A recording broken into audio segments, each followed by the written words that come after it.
Boa noite, a graça e a paz do nosso amado Senhor. Mais uma vez, temos a oportunidade de meditarmos, darmos continuidade a esses momentos de edificação, momentos de aprendizagem, momentos onde somos alimentados, fortalecidos pela palavra do nosso Deus. E hoje meditaremos no texto de Mateus, capítulo 12, verso 14 ao verso 21. Vamos ler? Retirando-se, porém, os fariseus conspiravam contra ele, sobre como lhe tirariam a vida. Mas Jesus, sabendo disso, afastou-se dali. Muitos o seguiam, e a todos ele curou, advertindo-lhes, porém, que o não expusessem à publicidade, para se cumprir o que foi dito por intermédio do profeta Isaías. Eis aqui o meu servo, que escolhi, o meu amado, em quem a minha alma se compraz. Farei repousar sobre ele o meu espírito, e ele anunciará juízo aos gentios. Não contenderá, nem gritará, nem alguém ouvirá nas praças a sua voz. Não esmagará a cana quebrada, nem apagará a torcida que fumega, até que faça vencedor o juízo. E no seu nome esperarão os gentios. Vamos orar. Pai amado, nós mais uma vez rogamos ao Senhor a direção, a edificação, o alimento que vem da Tua palavra, que é viva, eficaz, por mais maravilhosa. Alimenta-nos, ó Senhor, fortalece-nos.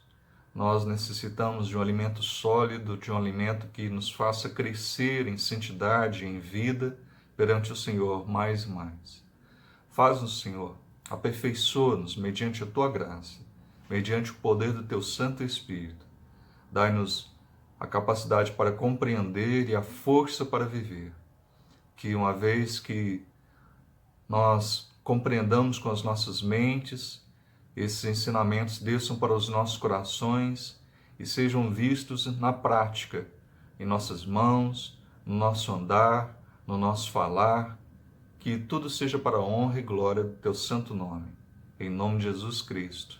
Amém. A iniquidade dos fariseus e a descrição encorajadora do caráter da pessoa do nosso Senhor Jesus Cristo. Esse texto nos fala disso. A primeira coisa que nos chama a atenção nessa passagem é a desesperada iniquidade do coração humano. Muitos podem dizer, por que os cristãos são perseguidos? São perseguidos porque o nosso próprio mestre foi. Nós somos perseguidos porque as trevas não se dão com a luz. São totalmente contrários.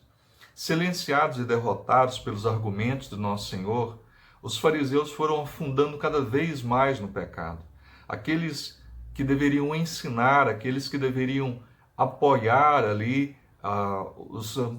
aqueles que estavam fracos, aqueles que deveriam ensinar, que deveriam orientar o povo a viver uma vida de santidade, uma vida piedosa aos olhos de Deus, eram aqueles que na verdade torciam, que manipulavam a lei. Aqueles que deveriam viver a lei de uma forma realmente correta, na verdade eram aqueles que desprezavam o Senhor. Eles deveriam reconhecer no Senhor aquele que era perfeito na prática, não só na teoria. O Senhor viveu perfeitamente a lei, e isso deveria trazer admiração. Mas o Senhor não parava por aí, o Senhor manifestava ali o poder em obras, o poder em suas palavras, ele tinha autoridade, e isso era percebido por todas as pessoas. Mas aqueles homens que eram mestres, aqueles homens que conheciam tanto, na verdade, não amavam ao Senhor. Eles, retirando-se, conspiravam ali contra ele e pensavam em como tirar a vida do Senhor. Eles odiavam ao Senhor Jesus. Eles tinham ciúmes, inveja daquele que tinha tanta autoridade que eles não tinham. Porque uma vez que eles diluíram a palavra, manipularam a palavra, eles na verdade pregavam a verdade como se fosse uma mentira.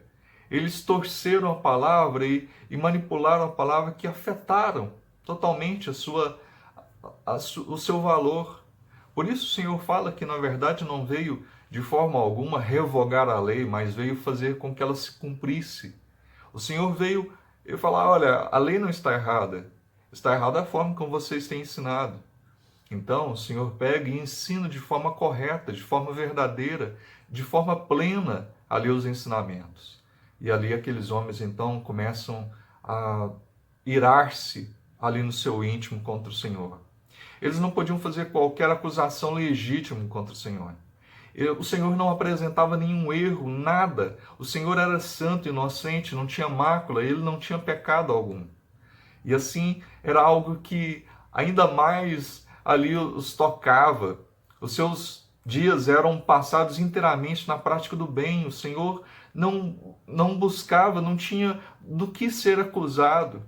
Nenhum dos seus ensinamentos, nada foi encontrado falta, erro no nosso Senhor.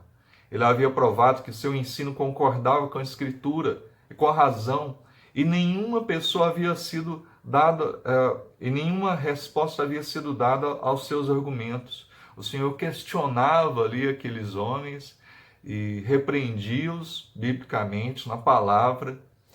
Entretanto, pouco importava quão perfeitamente o Senhor vivia, quão poderosa era a sua autoridade, que ele vivesse e ensinasse ali de forma fiel. Eles o odiavam, na verdade, o desprezavam. E assim é a natureza humana, manifestando-se em suas verdadeiras cores. Realmente, o coração não convertido, ele odeia a Deus. O coração não convertido, ele despreza o que é de Deus. O coração que não é convertido, ele demonstrará ódio sempre que ousar ou tiver uma oportunidade favorável. Sempre perseguirá as testemunhas de Deus. A natureza humana não convertida odeia os homens de Deus, porque odeia o próprio Deus. João 3,13. João 3,13. Irmãos, não vos maravilheis se o mundo vos odeia. Não fiquem maravilhados, não fiquem perplexos, admirados se o mundo vos odeia. Porque odeia o próprio Deus, odiou o próprio Deus que veio a esse mundo, se fez carne e habitou entre nós e viveu perfeita vida, odiou, olha, o Senhor. Nem a coerência mais perfeita ou caminhar mais chegado com Deus haverá de isentar o crente da inimizade do homem natural. Por mais que nós vivamos a palavra, por mais que nós busquemos viver uma vida santa, uma vida admirável, uma vida louvável, isso não vai gerar no coração daqueles que não foram restaurados pela graça do Senhor, que não se converteram ao Senhor, que não se renderam ao Senhor. De forma alguma esses vão nos admirar ou vão nos respeitar, eles vão continuar odiando os cristãos, porque odiaram o nosso próprio Mestre. Também, a segunda coisa que nos chama a atenção nessa passagem é o encorajamento que nos é concedido pela descrição da conduta do Senhor, do caráter do nosso Senhor Jesus Cristo. O profeta Mateus, ele extraiu os versos seguintes de Isaías, o texto de Isaías, capítulo 42, do verso 1 até o verso 4.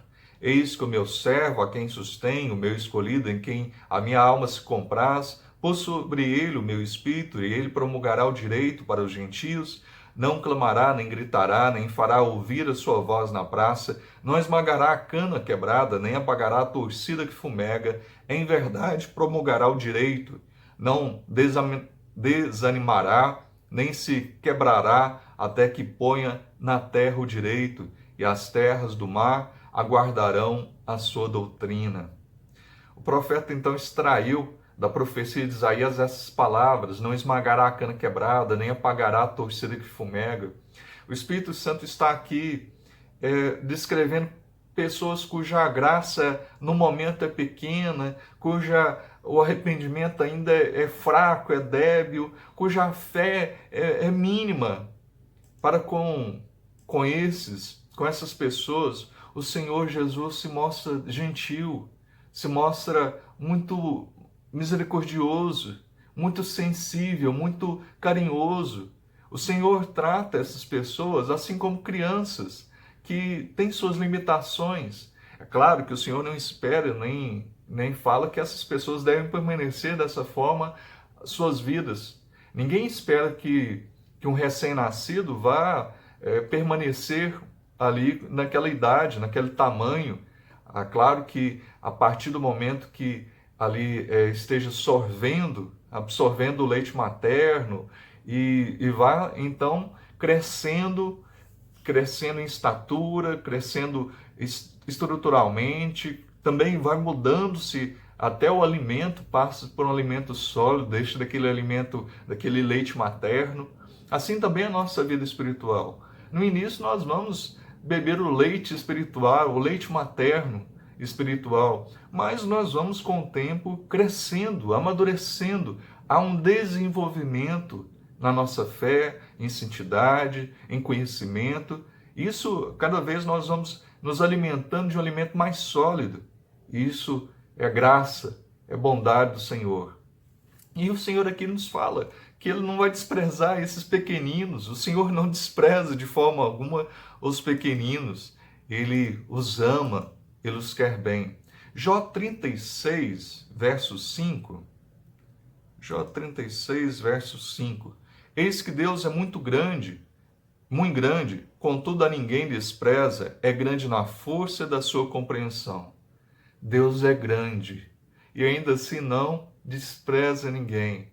O Senhor não despreza, Ele compreende. O nosso Senhor viveu aqui entre nós, Ele foi homem como nós, Ele se fez carne, passou as limitações, sentiu frio, fome, tudo como nós. Ele passou e todas as limitações ali impostas pela carne, mas o Senhor nunca pecou. O Senhor nunca pecou. Viveu a perfeita vida. Mas Ele sabe as nossas limitações, Ele sabe as nossas necessidades, Ele conhece as nossas fraquezas, porque Ele esteve aqui, ainda que isso já soubesse, sendo Deus que nos criou desde a eternidade, mas Ele viu aqui, quando esteve, Ele viu em carne o que nós passamos. E ainda assim nos amou, teve paciência. O ensino aqui destacado é a demonstração de pleno consolo e conforto. O Senhor nos consola, o Senhor nos conforta. Em cada congregação, há alguns que ouvem o Evangelho, mas estão à beira de desistir da própria salvação, pois suas forças parecem tão poucas. A pessoa pega, ouve a palavra e fala assim, não, mas eu sou tão falho, eu sou tão pequeno, minha fé é tão pequena.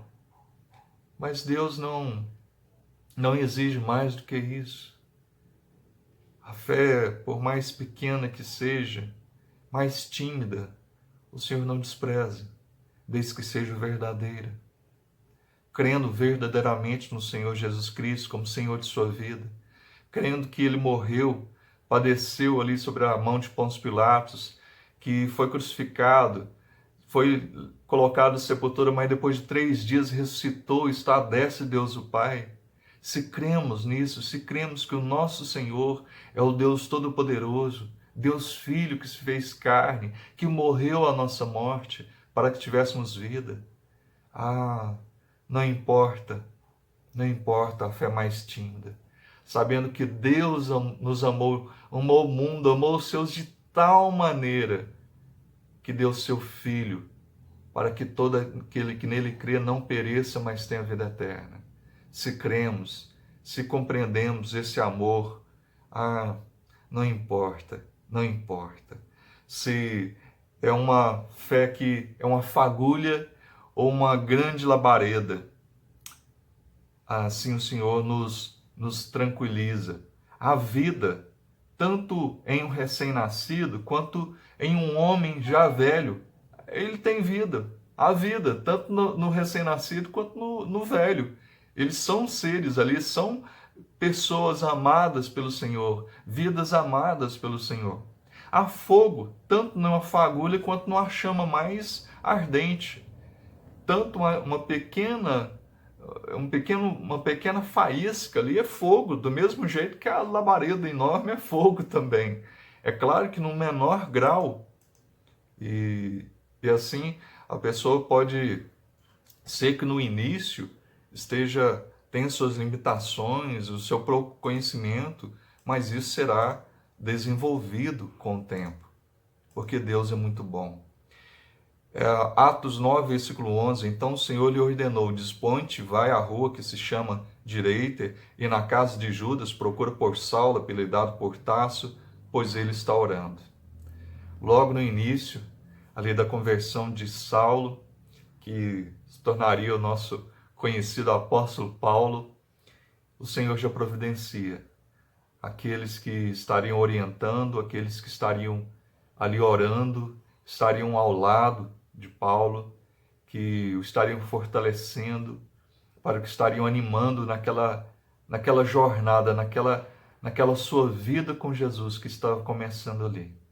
Ele que antes perseguia, mas então passaria a ser perseguido. Ele aquele que odiava, mas aquele que então passou a amar. Ele aquele que desprezava a Cristo, mas entendeu que era o fundamento para a sua salvação. Porque pela graça nós somos salvos, mediante a fé em Cristo Jesus. E isso não vem de nós, mas vem do nosso Deus. É o favor de Deus e não alguma capacidade nossa. Que todos nós entesouremos essas verdades no nosso coração, que nós todos estejamos guardando como tesouros preciosos essas palavras, essas verdades nos nossos corações, para que nos momentos de necessidade, tanto para nosso proveito quanto para o proveito daqueles que têm necessidade, para outros que estão fracos, que nós estejamos servindo. Deveria ser um conceito bem firme em nossa religião cristã que uma fagulha é melhor do que a escuridão e que uma pequena fé é melhor do que fé nenhuma. Então, uma fagulha é melhor que a escuridão e uma pequena fé é melhor do que uma fé nenhuma. Há quem despreze o dia dos humildes começos, como diz Zacarias 4:10. Aqueles que de forma alguma podemos desprezar esses humildes começos. Está lá em Zacarias 4:10. Pois quem despreza o dia dos humildes começos, esse alegrar-se-á vendo o prumo nas mãos de Zorobabel. Aqueles 7 olhos são os olhos do Senhor que percorrem toda a terra.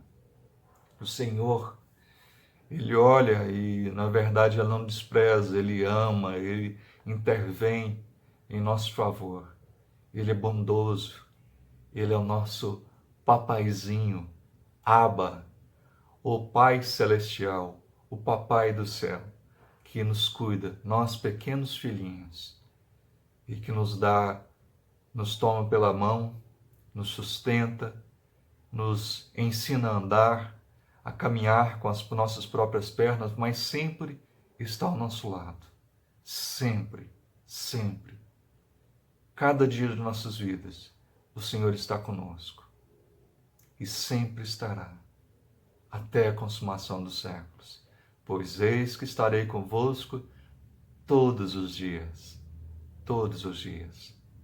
Por mais fracos, por mais solitários que nos sintamos, devemos lembrar que Deus não despreza, porque somos limitados, frágeis, e que Ele sempre está conosco. E podemos clamar a Ele, fortalece-nos, Senhor, porque certamente tudo podemos naquele que nos fortalece, naquele que nos fortalece.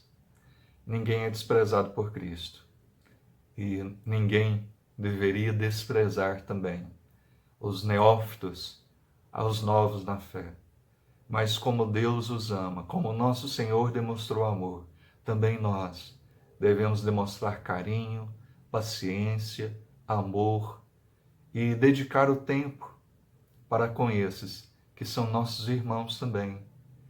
Um irmão Não precisa ser já de idade adulta para ser irmão. Um recém-nascido pode ser um irmão querido e amado. E assim devemos tratar os novos irmãos na fé. Que o Senhor abençoe, que o Senhor lhe guarde, que o Senhor esteja sempre fortalecendo a cada um de vocês, queridos amados irmãos em Cristo.